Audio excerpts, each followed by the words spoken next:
শিলিগুড়িতে দেখুন একটা ছবি দেখায় যেখানে গেরস্তের গ্যাস কমানো হলো 20% সরবরাহ। ডিলাররা বলছেন তারা এটা কমিয়ে দিয়েছেন।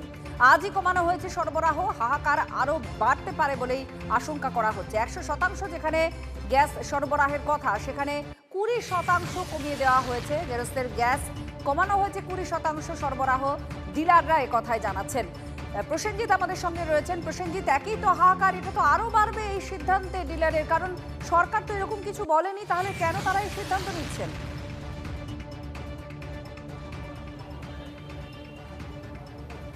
দেখো, সরকারের তরফে প্রথমে বলা হয়েছিল যে গৃহস্থের যে গ্যাস, সেই গ্যাস কিন্তু স্বাভাবিকভাবেই পরিষেবা দেওয়া হবে এবং সরবরাহ করা হবে। কিন্তু বাস্তবে মাটিতে দাঁড়িয়ে যতদিন এগোচ্ছে ততই কিন্তু হাহাকার বাড়ছে। এই মুহূর্তে আমার সঙ্গে আছেন উত্তরবঙ্গের এলপিজি ডিলার অ্যাসোসিয়েশনের সম্পাদক কৌশিক সরকার। কৌশিকদা, সাপ্লাই লাইন কোথাও কমে গেল 20%? 20% কমে গেল গতকাল থেকে।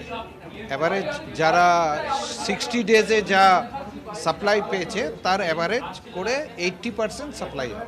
তার মানে তো এর ডিরেক্ট প্রভাব এই ডোমেস্টিক গ্যাসের গ্রাহকদের ক্ষেত্রে পড়বে, কারণ সেই সংখ্যায় রিফিল যদি আপনারা না পান দেবেন কেমন করে? একদম, এখন যা বুকিংয়ের পরিস্থিতি তাতে এই কাটল হওয়াতে আমাদের ন্যাচারালি তো সাপ্লাই দিয়েই করতে পারবো না, কমপ্লিট করা খুবই মুশকিল। তার মানে ডোমেস্টিক গ্যাসও এবার আকালটা শুরু হলো। কিছু তো হবেই। যা বুকিং তার মধ্যে আমরা আশা করেছিলাম যে ফুল সাপ্লাই পেলেও রেগুলার কীভাবে মেকআপ করার জন্য, কিন্তু এই 20% নিয়েতে বিরাট এফেক্ট। নিঃসন্দেহে বড় খবর, কিন্তু উত্তরবঙ্গের গ্যাস গ্রাহক যারা উপভোক্তা তাদের জন্য বড় খবর, দুশ্চিন্তার খবর।